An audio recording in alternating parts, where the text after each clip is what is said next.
तो दोस्तों आज की इस वीडियो में हम लोग एक बार फिर से बात करने जा रहे हैं आर्मेनिया और अजरबैजान की। आगे आप इस वीडियो में जान पाएंगे कि किस तरह से आर्मेनियाई मूल के 1 लाख से लेकर 1,20,000 वो लोग जो कि नागोर्नो काराबाख में रहते थे वो किस तरह से मजाक बन चुके हैं यूएन के लिए, WHO के लिए, रशिया के लिए एंड पूरी ह्यूमैनिटी के लिए। जी हाँ, दरअसल हमने कुछ दिन पहले डिस्कस किया था कि नागोर्नो काराबाख से बड़ी संख्या में लोग पलायन करना शुरू कर चुके हैं क्योंकि अजरबैजान की फोर्सेस इनके ऊपर अटैक कर रही है और ऐसी परिस्थिति में इनका वहां पर ज्यादा समय तक रहना खतरे से खाली नहीं था। ऐसी परिस्थिति में इन्होंने वहां से पलायन करके आर्मेनिया के मेनलैंड पर आना ही सही समझा। अब उस समय तक इनकी संख्या तो डिस्क्लोज नहीं हुई थी, लेकिन अब बताया जा रहा है कि ये संख्या 1 लाख से लेकर 1,20,000 तक हो सकती है। तो कहने का मतलब ये बहुत बड़ा पलायन है। खुद यूएन को इसके ऊपर कहना पड़ा कि ये इस एरिया में पिछले 30 सालों में अब तक का सबसे बड़ा पलायन है। इसी बीच खबरें ऐसी निकल कर आ रही है कि नागोर्नो काराबाख में रहने वाले ये लोग जो कि पलायन करके आर्मेनिया के मेनलैंड तक जा रहे हैं, ये कई अलग अलग माध्यमों से यहाँ से निकल रहे हैं और कईयों को पहुँचने में सप्ताह भर से ज्यादा का समय भी लग रहा है और इस दौरान इन्हें काफी लंबा ट्रैवल करना पड़ रहा है अलग अलग माध्यमों से और कई बार पैदल ही भारी भरकम बोझ उठाकर अपने सिर पर रखकर ये लोग आर्मेनिया की तरफ बढ़ रहे हैं। अब इस मामले को बताया जा रहा है कि यूएन तक लेकर जाया गया क्योंकि स्थिति वाकई में बहुत गंभीर है। लोगों के सिर पर आपको भारी भरकम बैग वगैरह दिखेंगे, गाड़ियों का भी लंबा चौड़ा काफिला दिखाई दे रहा है। जो लोग विदा ले रहे हैं वो एक दूसरे के साथ गले लगकर रो रहे हैं। तो ऐसी परिस्थिति में यूएन तक इस मामले को तो जाना ही था। तो बताया जा रहा है कि इसको लेकर यूएन की तरफ से एक टीम भेजी गई और इन्हीं लोगों ने ये सारी जानकारियां दुनिया तक दी कि देखिए 30 सालों में पहली बार इतने बड़े स्केल पर यहाँ से पलायन हो रहा है। लेकिन दोस्तों बड़े आश्चर्य की बात है कि इनके उत्थान के लिए और इनकी सुरक्षा के लिए पीस कीपिंग फोर्स नहीं भेजी। दरअसल मैं आपको बता दूं कि जब आर्मेनिया अजरबैजान ये दोनों ही सोवियत यूनियन का पार्ट हुआ करते थे, उसके बाद जब सोवियत यूनियन टूटा तो ये दो अलग अलग देशों में बंट गया।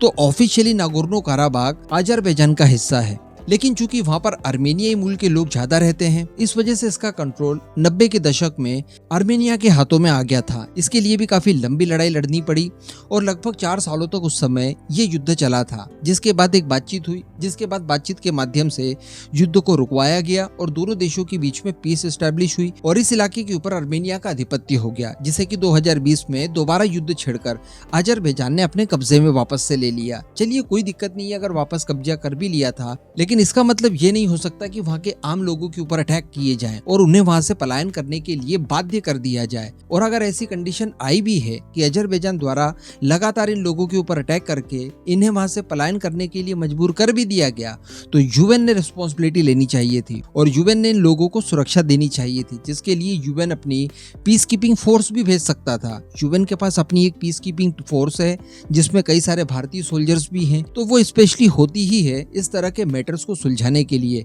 लेकिन ऐसा कुछ भी यूएन की तरफ से नहीं किया गया। वहां पर यूएन की टीम तो चली गई, लेकिन क्या पलायन रुका? नहीं रुका।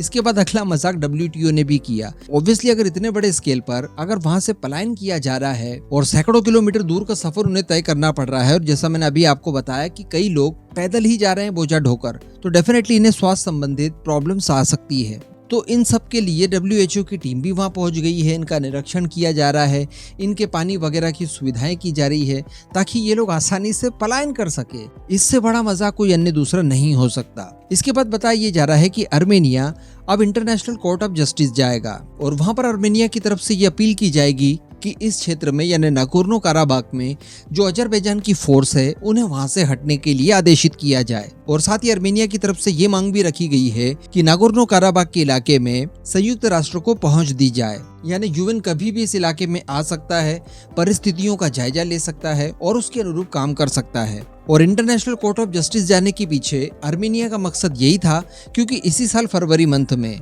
अजरबैजान के पक्ष में फैसला सुनाते हुए आईसीजे ने कहा था कि ये जो लाचिन कॉरिडोर है जो आप इस समय मैप में देख रहे हैं, जो कि अजरबैजान को 2 भागों में स्प्लिट करता है, इसके साथ साथ नागोर्नो काराबाख से भी यही कॉरिडोर सीधे जुड़ाव रखता है। तो इस कॉरिडोर का इस्तेमाल अजरबैजान कर पाएगा फ्रीली किसी तरह के रोक टोक नहीं कर सकता आर्मेनिया। इस बात की परमिशन आईसीजे की तरफ से ही दी गई थी, यानी इंटरनेशनल कोर्ट ऑफ जस्टिस।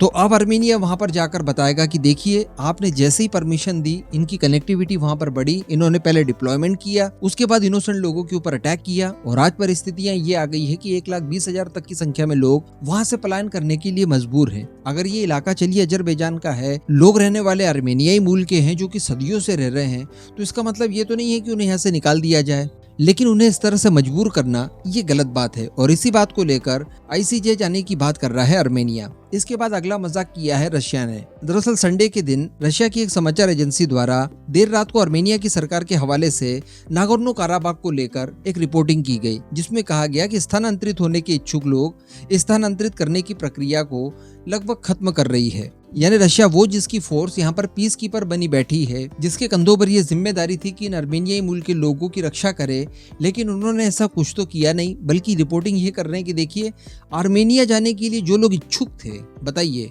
मजबूर नहीं लिखा, इच्छुक शब्द लिखा है, तो यहाँ पर भ्रामक रिपोर्टिंग आपको देखने के लिए मिल रही होगी। तो जो लोग इच्छुक थे वो अपना पलायन कर चुके हैं और पलायन किए जाने का जो समय दिया गया था वो अब खत्म हो रहा है। तो अल्टीमेटली इन लोगों की इस स्थिति के पीछे कोई एक संस्था या कोई एक देश जिम्मेदार नहीं है, बल्कि सबने साजिशन इनके साथ ये सारा कुछ अन्याय किया है। अगर यूएन यहाँ पर सख्ती वापरता और किसी तरह के सैंक्शंस की डर दिखाता अजरबैजान को, तो क्या अजरबैजान वापस अपने पैर नहीं खींच सकता था? इसे ऑटोनोमस रीजन घोषित कर दिया जाना चाहिए था और जो लोग रह सकते हैं यहाँ पर उन्हें रहने दिया जाता स्वतंत्रता के साथ, लेकिन ऐसा नहीं किया। इस पूरे मुद्दे पर अब आपका जो भी मानना हो नीचे कमेंट करके जरूर बताइएगा।